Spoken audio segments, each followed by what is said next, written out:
Hi friends, അസ്സാം വലൈക്കും. അപ്പോൾ ഇന്ന് ഞാൻ വന്നിട്ടുള്ളത് നല്ല ടേസ്റ്റ് ആയിട്ടുള്ള ഒരു കൊഴുക്കട്ടിൻ്റെ റെസിപ്പി ആയിട്ടാണ്. അപ്പോൾ നമ്മളിതിൽ സ്പെഷ്യലായിട്ട് നമ്മൾ നേന്ത്രപ്പഴം ചേർത്തിട്ടാണ് ഈ ഒരു കൊഴുക്കട്ട ചെയ്തെടുക്കുന്നത്. അപ്പോൾ ഒരു എക്സ്ട്രാ ഫ്ലേവറും കൂടെ നമുക്കിതിലുണ്ടാവും. അപ്പോൾ നമുക്കിത് എങ്ങനെ ചെയ്തെടുക്കാൻ നോക്കാം. വളരെ പെട്ടെന്ന് തന്നെ നമുക്ക് ചെയ്തെടുക്കാൻ പറ്റിയിട്ടുള്ള നല്ല ഈസി ആയിട്ടുള്ള ഒരു കൊഴുക്കട്ടയാണ്. അപ്പോൾ എല്ലാവരും വീഡിയോ ഒന്ന് സ്കിപ്പ് ചെയ്യാതെ തന്നെ കണ്ടു നോക്കുക. അപ്പോൾ ആദ്യം തന്നെ നമുക്ക് പഴം ഒന്ന് പുഴുങ്ങിയെടുക്കാം. ഞാനിവിടെ അത്യാവശ്യം തൊലിയൊക്കെ കറുത്തിട്ടുള്ള പഴമാണ് എടുത്തിട്ടുള്ളത്. അങ്ങനത്തെ പഴമാണെന്നുണ്ടെങ്കിൽ കുഴപ്പമൊന്നുമില്ല, കാരണം നമുക്കിത് നന്നായിട്ട് തന്നെ ഒന്ന് ഉടച്ചെടുക്കാനുള്ളതാണ്. അപ്പോൾ ഞാനിവിടെ ഒരു 4 പഴം ഞാനിതുപോലെ ഒന്ന് മുറിച്ച് വെച്ച് കൊടുക്കുന്നുണ്ട്. ഇതൊന്ന് അടച്ച് വെച്ച് ഒരു 15 മിനിറ്റ് നമുക്കിതൊന്ന് ആവി കയറ്റിയെടുക്കാം. 15 മിനിറ്റിൽ കൂടുതൽ വെക്കേണ്ട ആവശ്യമൊന്നുമില്ല, കാരണം അത്യാവശ്യം നല്ല പഴുത്ത പഴമായതുകൊണ്ട് തന്നെ 15 മിനിറ്റിൽ തന്നെ പെട്ടെന്ന് വെന്ത് കിട്ടും. അപ്പോൾ ആവിയൊക്കെ ഒന്ന് വന്നിട്ടുണ്ട്, നമുക്ക് തുറന്ന് നോക്കാം. അപ്പോൾ അതാ നല്ലപോലെ തന്നെ ഒന്ന് വെന്ത് വന്നിട്ടുണ്ട്. ഇനി ഇതിൻ്റെ തൊലിയൊക്കെ ഒന്ന് മാറ്റി നമുക്കിതൊന്ന് ഉടച്ചെടുക്കണം. ഇനിയിപ്പോൾ ഞാനിവിടെ ഒന്ന് ശർക്കര ഒന്ന് ഉരുക്കി എടുത്തിട്ടുണ്ട്. ഞാൻ 3 അച്ച് ശർക്കര എടുത്തിട്ടുണ്ട്. അതൊന്ന് ഉരുക്കിയതിന് ശേഷം അരിച്ചെടുത്തിട്ടുള്ള ശർക്കരയാണ്. അപ്പോൾ അതൊരു പാനിലേക്ക് തന്നെ ഞാൻ മാറ്റി കൊടുത്തിട്ടുണ്ട്. ഇനി നമുക്ക് നന്നായിട്ട് തന്നെ ഒന്ന് തിളപ്പിച്ചെടുക്കണം. ഇപ്പോൾ ഇവിടെ ശർക്കരയൊക്കെ നല്ലപോലെ തന്നെ ഒന്ന് തിളച്ച് വന്നിട്ടുണ്ട്. ഇനി ഇതിലേക്ക് ഫ്ലേവറിന് വേണ്ടിയിട്ട് ഒരു 1/2 ടീസ്പൂൺ ഏലക്കാപ്പൊടി ചേർത്ത് കൊടുക്കുന്നുണ്ട്. എന്നിട്ട് കൂടെ തന്നെ നമുക്ക് തേങ്ങയും കൂടി ചേർത്ത് കൊടുക്കാം. അരമുറി തേങ്ങ ഞാനിവിടെ ചിരകി എടുത്തിട്ടുണ്ട്, അതാണ് ചേർത്ത് കൊടുക്കുന്നത്. ഇനി ഇത് നന്നായിട്ട് തന്നെ ഒന്ന് മിക്സ് ചെയ്തതിന് ശേഷം നമുക്ക് ഈ ഒരു ശർക്കര വെള്ളമൊക്കെ നല്ലപോലെ തന്നെ ഒന്ന് വറ്റിച്ചെടുക്കണം. അപ്പോൾ നന്നായിട്ട് തന്നെ ഒന്ന് വറ്റി വന്നിട്ടുണ്ട്. ഈ ഒരു സമയത്ത് ഞാനിതിലേക്ക് 1 ടേബിൾ സ്പൂൺ നെയ്യും കൂടെ ചേർത്ത് കൊടുക്കുന്നുണ്ട്. അപ്പോൾ ഇത് ഏകദേശം ഒന്ന് റെഡിയായി വന്നിട്ടുണ്ട്. ഈ ഒരു സമയത്ത് നമുക്കിനി ഗ്യാസ് ഓഫ് ചെയ്ത് കൊടുക്കാം. ഇപ്പോൾ ഞാനിവിടെ പഴത്തിൻ്റെ തൊലിയൊക്കെ ഒന്ന് മാറ്റിയെടുത്തിട്ടുണ്ട്. ഇനി നമുക്ക് ഈ ഒരു പഴത്തിൻ്റെ ഉള്ളിലുള്ള ആ ഒരു കറുപ്പൊക്കെ ഒന്ന് മാറ്റിയെടുക്കാം. അതിനുശേഷം നമുക്കത് ഒന്ന് ഉടച്ചെടുക്കാം. ഇപ്പോൾ നമ്മൾ ആ ഒരു പഴത്തിൻ്റെ ഉള്ളിലുള്ള കറുപ്പൊക്കെ നന്നായിട്ട് തന്നെ ഒന്ന് മാറ്റിയെടുത്തിട്ടുണ്ട്. ഇനി നമുക്കിത് നന്നായിട്ട് തന്നെ ഒന്ന് ഉടച്ചെടുക്കാം. മിക്സിയിലൊന്നും ഇട്ടിട്ട് നമ്മളിത് അരച്ചെടുക്കരുത്.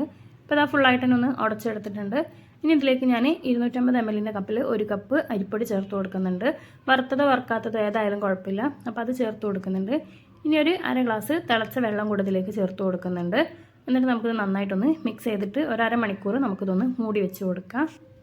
ഇപ്പോൾ ഇതാ പൊടിയൊക്കെ നന്നായിട്ടൊന്ന് ചൂടാറി വന്നിട്ടുണ്ട്. ഇനി നമുക്ക് കൈ വെച്ച് നന്നായിട്ടൊന്ന് കുഴച്ചെടുക്കാം. നമ്മൾ പത്തിരിക്കൊക്കെ മാവ് കുഴച്ചെടുക്കുന്ന പോലെ നല്ല സോഫ്റ്റായിട്ട് കുഴച്ചെടുക്കാം. ഇപ്പോൾ ഇതാ ഞാനിവിടെ ആ ഒരു മാവ് കുഴച്ചെടുത്തിട്ടുണ്ട്. ഇനി ഇതിൻ്റെ ആ ഒരു മുകൾ ഭാഗം ഒന്ന് ഡ്രൈ ആവാതിരിക്കാം നമുക്ക് കുറച്ച് ഓയിലൊന്ന് ബ്രഷ് ചെയ്ത് കൊടുക്കാം. ഇനിയിപ്പോൾ ഇത് റെസ്റ്റ് ചെയ്യാൻ വെക്കേണ്ട ആവശ്യമൊന്നുമില്ല, നമുക്ക് പെട്ടെന്ന് തന്നെ കൊഴുക്കട്ട ചെയ്തെടുക്കാം. അപ്പോൾ അതിനായിട്ട് ഇതുപോലെ ഒരു പോർഷൻ എടുക്കുന്നുണ്ട്. നമ്മളിത് പരത്തി എടുക്കുന്നതിൻ്റെ മുന്നായിട്ട് നമ്മുടെ കയ്യിൽ രണ്ടിലും നന്നായിട്ട് തന്നെ ഒന്ന് ഓയിൽ പരട്ടി കൊടുക്കുക. ഇല്ലാന്നുണ്ടെങ്കിൽ ആ ഒരു മാവ് നമ്മുടെ കയ്യിൽ ഇങ്ങനെ ഒട്ടിപ്പിടിക്കും. അപ്പോൾ ഇതാ ഇതുപോലെ ഞാനൊന്ന് ഷേപ്പാക്കി എടുക്കുന്നുണ്ട്. നല്ല വലുപ്പം ഞാൻ എടുക്കുന്നില്ല, ഒരു മീഡിയം സൈസിലുള്ള ഒരു കൊഴുക്കട്ടയാണ് ഞാനിവിടെ ചെയ്തെടുക്കുന്നത്. ഇനിയിപ്പോൾ ഞാൻ നേരത്തെ ചെയ്തെടുത്തിട്ടുള്ള ആ ഒരു തേങ്ങൻ്റെ ആ ഒരു മിക്സും കൂടെ നമുക്ക് ഇതിലേക്ക് വെച്ച് കൊടുക്കാം.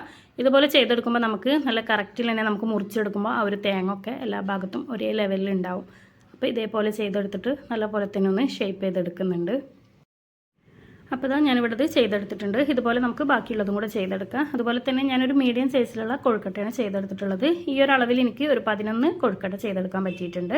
ഇനി നമുക്കിതൊന്ന് ആവിയിലൊന്ന് വേവിച്ചെടുക്കണം. അപ്പോൾ അതിനായിട്ട് ഞാനിവിടെ ഇഡ്ഡലി തട്ട് വെച്ച് കൊടുത്തിട്ടുണ്ട്. ഇനി നമുക്ക് ഓരോന്നായിട്ട് ഇതിലൊന്ന് വെച്ച് കൊടുക്കാം. ഒരു 15 മിനിറ്റ് നമുക്കിതൊന്ന് ആവി കയറ്റിയെടുക്കാം. ഓൾറെഡി എല്ലാ സാധനങ്ങളും വെന്ത കാരണം ഒരു 15 മിനിറ്റ് നമ്മളിതൊന്ന് ആവി കയറ്റിയെടുത്താൽ മതി. അപ്പോൾ ഒരു 10-15 മിനിറ്റ് മാത്രം നമ്മൾ ആവി കയറ്റിയെടുത്താൽ മതി, അതിൽ കൂടുതൽ നമ്മൾ ആവി കയറ്റിയെടുക്കരുത്. അപ്പോൾ ഇത് അത്രയും സോഫ്റ്റ് ആയിട്ടുണ്ടാവില്ല. അപ്പോൾ അതാ നമ്മുടെ ടേസ്റ്റി ആയിട്ടുള്ള കൊഴുക്കട്ട ഇവിടെ റെഡി ആയിട്ടുണ്ട്. ആ ഒരു പഴത്തിൻ്റെ ഫ്ലേവറൊക്കെ വരുന്ന കാരണം നല്ല ടേസ്റ്റാണ് ഈ ഒരു കൊഴുക്കട്ടയ്ക്ക്. അപ്പോൾ തീർച്ചയായിട്ടും എല്ലാവരും ഒന്ന് ട്രൈ ചെയ്ത് നോക്കുക. വീഡിയോ ഇഷ്ടപ്പെട്ടാൽ ലൈക്ക് ചെയ്യാനും ഷെയർ ചെയ്യാനും സബ്സ്ക്രൈബ് ചെയ്യാനും മറക്കരുത്.